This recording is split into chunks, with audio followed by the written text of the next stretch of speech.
Something is happening right now beneath the surface of the Pacific Ocean that has left some of the world's most experienced climate scientists genuinely speechless. Not concerned, not cautious, speechless. Because what they are measuring in the deep ocean waters stretching across thousands of kilometers is not just another warm spell or seasonal anomaly. What they are seeing is a signal so powerful, so historically unprecedented, and so deeply unsettling that several researchers have quietly begun using a phrase they almost never use in science. They are calling this the strongest El Niño in recorded human history. And if the numbers currently coming in from ocean buoys, satellites, and deep-sea temperature sensors are even close to accurate, the consequences for life on this planet could be more devastating, more far-reaching, and more permanent than anything a living human being has ever experienced before.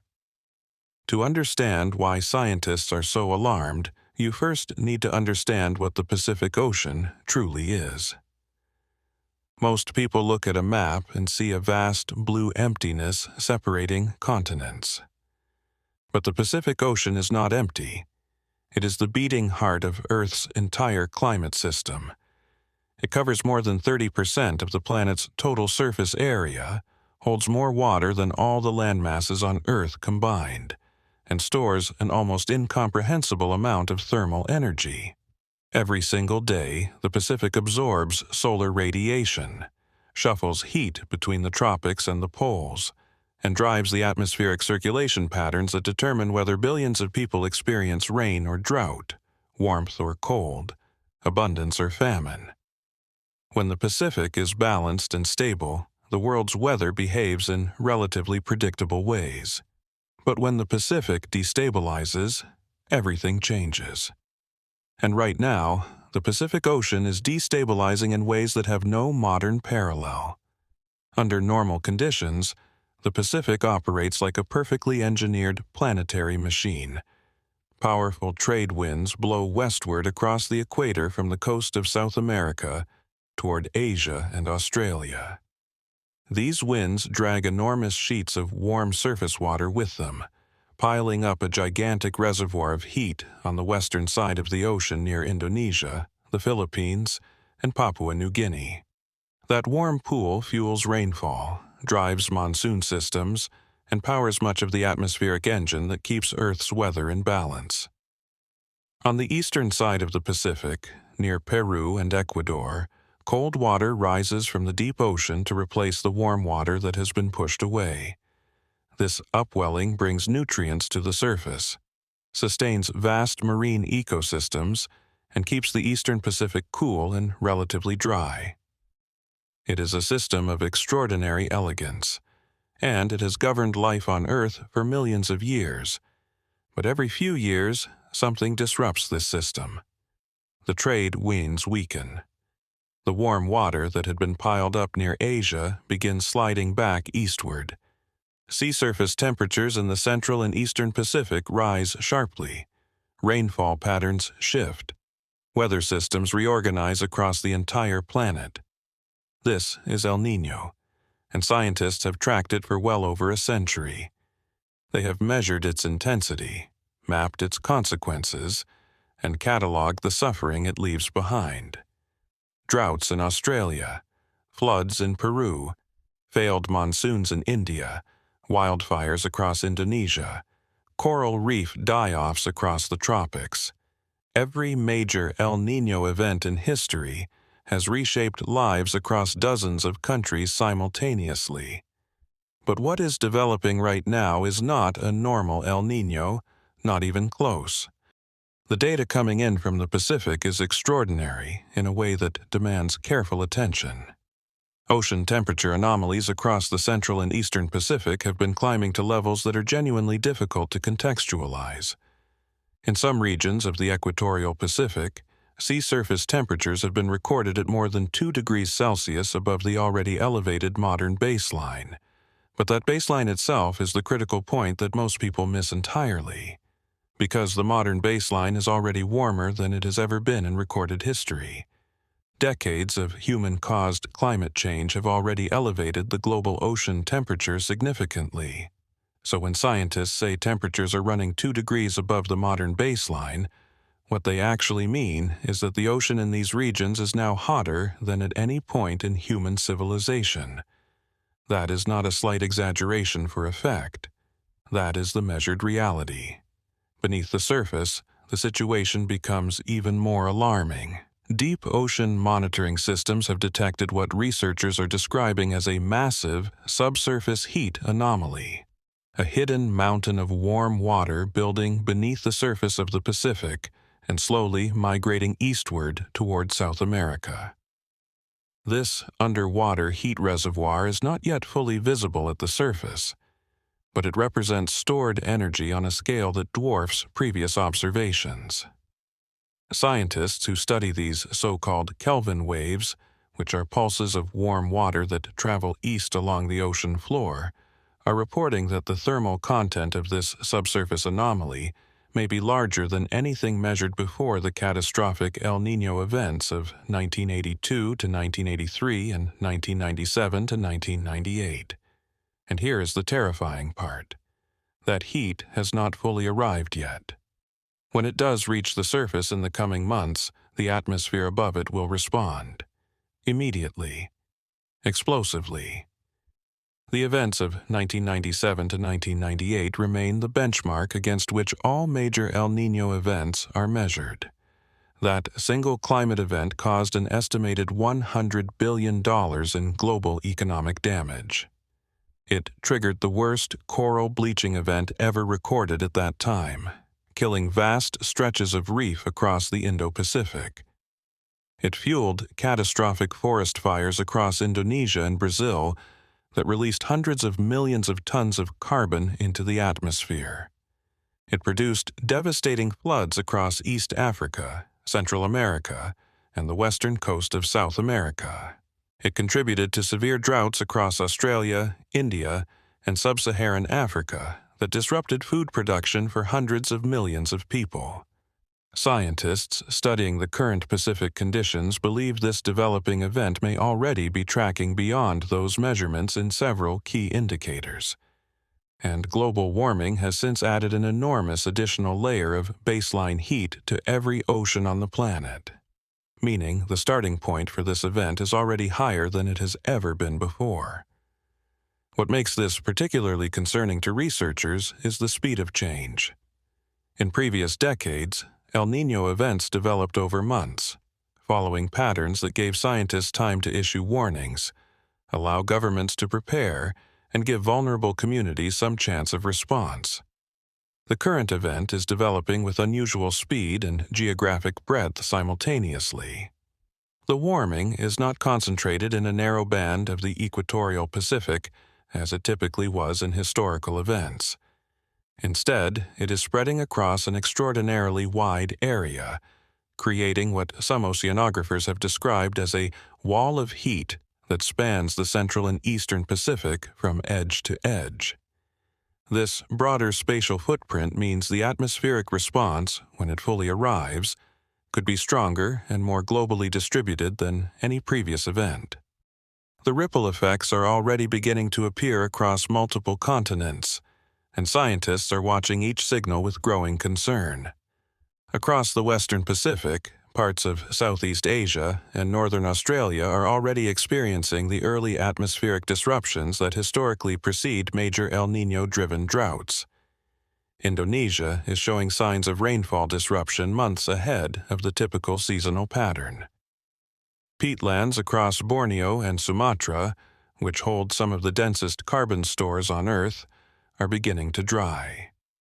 If prolonged drought conditions develop across these regions, the fire season could produce smoke and carbon emissions on a scale that darkens skies across Southeast Asia and accelerates global warming in a vicious feedback loop. Across the Indian Ocean, the situation is generating intense anxiety among climate scientists focused on South Asia. India's agricultural system, which feeds more than 1 billion people, remains deeply dependent on the summer monsoon. Historical data clearly shows that strong El Niño events often disrupt monsoon circulation, bringing below-average rainfall across large parts of the Indian subcontinent. Some climate models projecting forward from the current Pacific anomaly are already flagging elevated risks of monsoon weakness during the critical planting and growing seasons.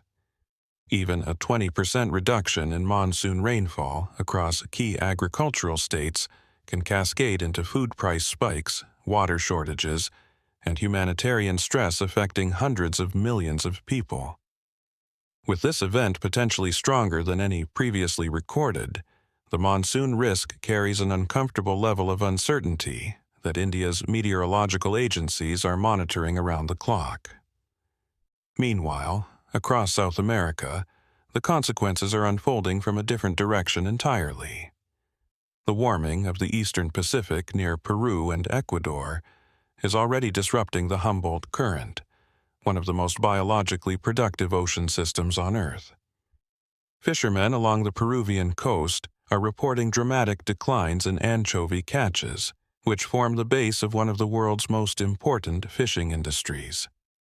Scientists monitoring the marine ecosystems offshore are documenting unusual species migrations, coral stress events, and oxygen depletion zones expanding across previously healthy deep-water habitats.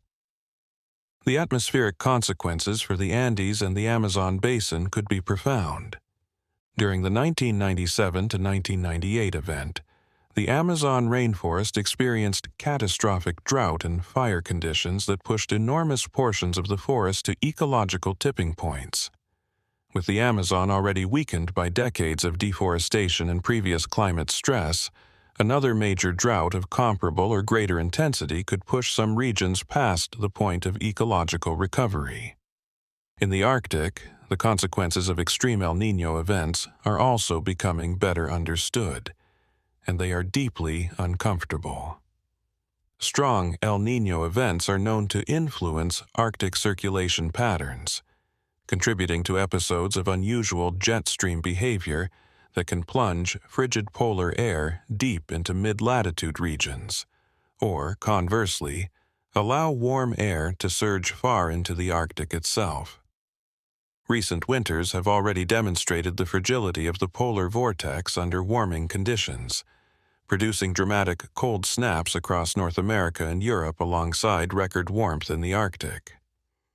An extreme El Niño superimposed on an already destabilized Arctic circulation system could produce weather extremes in the Northern Hemisphere that are statistically unprecedented, including winter temperature swings of extraordinary magnitude that strain energy infrastructure, disrupt agriculture, and challenge the basic resilience of modern civilization.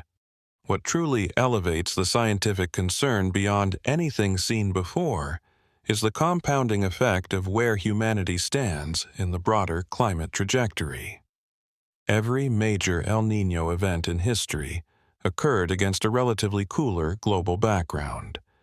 The events of 1982, 1997, and 2016 were all extreme by the standards of their time, but they unfolded in an ocean and an atmosphere that were measurably cooler than today's. The current event is developing in the warmest ocean conditions in recorded human history, driven by the warmest global atmospheric temperatures ever measured, with Arctic sea ice at near record low extents, with the Amazon already partially degraded, and with global coral reef systems still recovering from the mass bleaching events of the last decade. Every one of these background conditions amplifies the potential impact of an extreme El Niño. Every one of them reduces the resilience of the natural and human systems that must absorb the consequences. Scientists are not dealing with an isolated climate event. They are watching an unprecedented forcing interact with an already stressed planetary system in real time. Some researchers are now raising a question that would have seemed extreme just a decade ago. Are we witnessing the first in a new generation of permanent super El Niño cycles? Historical records show that El Niño events have always existed in cycles of varying intensity, but climate modeling research published in recent years suggests that as global warming continues pushing ocean temperatures higher, the threshold conditions for extreme El Niño events may become much easier to reach and much harder to exit. Some models project that by mid-century, events that would historically occur once every 50 or 100 years could begin appearing once every decade. If that trajectory is accurate, then what is unfolding right now in the Pacific is not just an extreme weather event. It is a preview of a fundamentally different climate reality that future generations may come to regard as simply normal. That possibility, more than any single measurement or forecast, is what keeps climate scientists awake at night. The world's food systems, water systems, and energy infrastructure were all designed and built for a climate that no longer exists. They were engineered with historical variability in mind. They were stress-tested against the worst events in modern recorded history. But none of them were built to withstand a succession of extreme climate events stacked on top of one another in a warming world where recovery time shrinks and background stresses compound with every passing year. What scientists are watching develop in the Pacific Ocean right now is a test of how much stress those systems can absorb before they begin to fail. And the instruments measuring the ocean temperature, the subsurface heat content, the weakening trade winds, and the unprecedented thermal anomalies spreading across thousands of kilometers of open water are all telling the same story. The test is beginning, and humanity has never taken one quite like this before. The Pacific Ocean does not lie. It does not exaggerate. It does not respond to political pressure or economic convenience. It responds only to physics. And right now, the physics of what is accumulating beneath that vast blue surface is telling every scientist who studies it the same thing. Something historic is coming, something that will demand the full attention of every government, every climate agency, every agricultural ministry, and every emergency management system on the face of this planet. The oceans have been absorbing our emissions, buffering our excesses, and stabilizing our climate for longer than human civilization has existed. But no buffer is infinite. No system can absorb endless stress without, eventually, powerfully responding. So here is the question that this moment in history demands you sit with long after this video ends.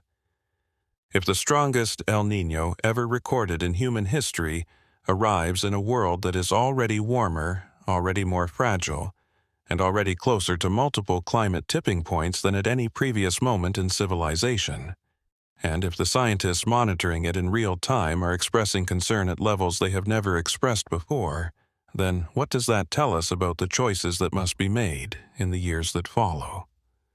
And more urgently, what does it tell us about the choices that are being made, or not made, right now? The Pacific Ocean is sending a signal. The question is not whether we can hear it. The question is whether we are willing to listen. If this video opened your eyes to something you did not fully understand before, share it with someone who needs to hear it. Leave a comment telling us what part of this story hit you hardest, because this conversation is one that the entire world needs to be having. And if you want to be here when we cover what happens next, because this story is far from over, subscribe and stay close. The ocean is not finished speaking yet.